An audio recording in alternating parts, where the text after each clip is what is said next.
पाठशाला चैनल में आप सभी का वेलकम है। आज हम हिंदी क्लास 10 की सीरीज़ में करेंगे स्पर्श का चैप्टर अब कहाँ दूसरों के दुख से दुखी होने वाले। इस चैप्टर में कई छोटी-छोटी स्टोरीज़ हैं जो हमें बताती हैं कि पुराने लोग किस तरह दूसरों के दुख से दुखी होते थे, लेकिन आज वक़्त बदल चुका है। आज कोई किसी के लिए दुखी नहीं होता है। तो शुरू करते हैं इसके क्वेश्चन आंसर। पहला है, शेख अयाज के पिता भोजन छोड़कर क्यों चले गए थे? अब कहाँ दूसरों के दुख से दुखी होने वाले पाठ के आधार पर बताइए। शेख अयाज के पिता जब कुएं से लौट कर आए और उनकी पत्नी उन्हें भोजन परोस रही थी, तो वो जैसे भोजन करने बैठे तो उन्होंने देखा कि उनकी बाह पर यानी बाजू पर एक चींटा, चींटी छोटी होती है, बड़ा चींटा रेंग रहा था। तो वो उठकर वहाँ से भोजन छोड़कर चले गए। जब उनकी पत्नी ने पूछा कि आपने ऐसा क्यों किया? आप भोजन को छोड़कर क्यों चले गए? तो उन्होंने उन्हें बताया कि एक घर वाले प्राणी को उन्होंने बेघर कर दिया था। उसको उनके घर से, घरवालों से मिलवाने के लिए, उनके पास पहुँचाने के लिए मैं भोजन छोड़कर चला गया था। अगला प्रश्न है कि अरब में लश्कर को नूह के नाम से क्यों जाना जाता है? एक बार लश्कर ने एक कुत्ते को धुतकार दिया था। उसे कहा था, चल दूर हो जा गंदे कुत्ते। जब कुत्ते ने ऐसा सुना तो उसने कहा, ना तो मैं कुत्ता अपनी मर्जी से हूँ और ना ही तुम मनुष्य अपनी मर्जी से हो। सभी को ईश्वर ने बनाया है। जब लश्कर ने कुत्ते की ये बात सुनी तो वह बहुत लंबे समय तक रोते रहे और उन्होंने पूरी जिंदगी रो रो कर गुजार दी। नूह का अर्थ है रोने वाला व्यक्ति, इसीलिए अरब में लश्कर को नूह के नाम से जाना जाता है। नूह यानी रोने वाला व्यक्ति। नेक्स्ट क्वेश्चन है कि बढ़ती हुई आबादी का पर्यावरण पर क्या प्रभाव पड़ा है? चैप्टर के आधार पर यानी अब कहाँ दूसरों के दुख से दुखी होने वाले पाठ के आधार पर आपको इसे बताना है।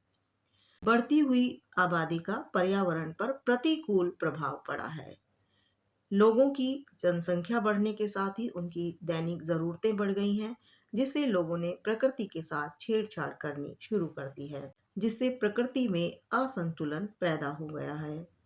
इस असंतुलन के कारण अनेक समस्याएं उत्पन्न हो गई हैं। गर्मी में अधिक गर्मी, वर्षा में वर्षा का ना होना, भूकंप, बाढ़, ये सारी प्राकृतिक आपदाएं मनुष्य को अब झेलनी पड़ रही हैं। ये उसके प्रकृति के साथ छेड़छाड़ का ही परिणाम है। अगला प्रश्न है, अब कहाँ दूसरों के दुख से दुखी होने वाले पाठ के आधार पर बताइए कि समुद्र के क्रोध का क्या कारण बताया गया है। अपना क्रोध शांत करने के लिए फिर समुद्र ने क्या किया, उसने क्या आंसर दिया? इसका उत्तर है कि समुद्र के गुस्से का कारण था कि बढ़ती हुई जनसंख्या की वजह से बिल्डर जो है उसकी ज़मीन को, उसके हिस्से को हथिया रहे थे, उसे खिसकाए जा रहे थे और उसकी ज़मीन को हड़प रहे थे। समुद्र को पीछे कर करके वहाँ बिल्डिंगों का निर्माण किया जा रहा था। ऐसा करने पर बेचारा समुद्र लगातार सिमटता जा रहा। पहले तो उसने अपनी फैली हुई टांगों को समेटा, उसके बाद वह उकड़ू हो गया और जब उकड़ू होने पर भी उसे चैन नहीं मिला, आराम नहीं दिया गया, तो वह सीधा खड़ा हो गया। अब सीधा खड़ा होने के बाद भी जब व्यक्ति नहीं रुका तो उसको गुस्सा आ गया। अपनी लहरों पर दौड़ते हुए 3 जहाज़ों को अलग-अलग दिशाओं में फेंक दिया। एक वर्ली के किनारे जाकर गिरा, दूसरा बांद्रा के कार्टर रोड के सामने जाकर औंधे मुंह गिरा, तीसरा गेटवे ऑफ इंडिया पर सैलानियों का यानी कि लोगों का जो इधर उधर घूमने आते हैं उनकी नज़ारा बना, देखने का नज़ारा बन गया।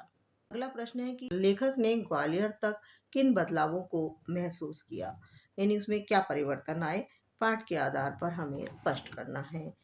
लेखक ने ग्वालियर से मुंबई तक काफी परिवर्तन महसूस किए। लेखक अब बरसोवा में रहता है, जहां पर पहले जंगल हुआ करता था। जंगलों को काटकर नई बस्तियां बना दी गई हैं। जब जंगल कटे तो वहां जानवर, पशु पक्षी, उनका बसेरा जो है हटा लिया गया और उनके जगह पर इंसानों ने अपने घर बसा लिए। वहां के पर्यावरण में अब जंगल की बजाय नई बस्तियां बन चुकी हैं। अगला प्रश्न है कि लेखक की पत्नी को खिड़की में जाली क्यों लगवानी पड़ी? लेखक निदा फाजली की पत्नी को अ, अपने घर में खिड़की पर जाली इसलिए लगवानी पड़ी क्योंकि वहाँ कबूतरों ने अपना डेरा बना लिया था। डेरा बनाना मुहावरा है, यानी घर बना लिया था। वे खिड़की के रास्ते घर के अंदर आते जाते थे। वे कभी भी किसी भी चीज को गिराकर तोड़ देते थे, कभी लाइब्रेरी में घुसकर किताबों को खराब कर देते थे। इस रोज रोज की परेशानी से तंग आकर लेखक की पत्नी ने खिड़की में जाली लगवा दी थी, जिससे कि कबूतर अंदर ना आ जा सके। जाली लगने से कबूतर खामोश हो गए और उदास होकर बैठे रहते थे। अगला प्रश्न है कि इस पाठ के आधार पर, जो उसने इतनी घटनाएं बताई हैं, इस पाठ के आधार पर लेखक क्या बताना चाह रहा है, उसका संदेश क्या है? अब कहाँ दूसरों के दुख से दुखी होने वाले के चैप्टर के आधार पर लेखक यह बता रहा है कि अब लोगों के अंदर संवेदनशीलता, यानी दूसरों की दुख से दूसरों को प्यार करना उसने छोड़ दिया है। किसी की परेशानी से कोई इंसान परेशान नहीं होता। इसको लिखेंगे कि उनके अंदर संवेदनशीलता समाप्त हो गई है। व्यक्ति दूसरों के दुखों को देखकर ना तो सहानुभूति करता है, ना दया की भावना दिखाता है। लोगों में सहनशीलता का अभाव है। समाज में प्रेम, दया, परोपकार, कल्याण की भावनाओं का जो है लोप हो चुका है। केवल अपराधों की संख्या में और स्वार्थ की संख्या में वृद्धि होती जा रही है। नेक्स्ट क्वेश्चन है कि लेखक की माँ लेखक को किस समय पत्ते तोड़ने पर मना करती थी? शाम के समय पत्ते तोड़ने पर मना करती थी, क्योंकि उन्हें ऐसा लगता था कि शाम के समय पत्ते तोड़ने पर वो रोते हैं। तो ये थे हिंदी स्पर्श के अब कहाँ दूसरों के दुख से दुखी होने वाले पाठ के कुछ प्रश्नोत्तर। अगर आप चैनल पर नए हैं तो चैनल को सब्सक्राइब कर लीजिए। मिलते हैं एक नए चैप्टर के साथ नई वीडियो में।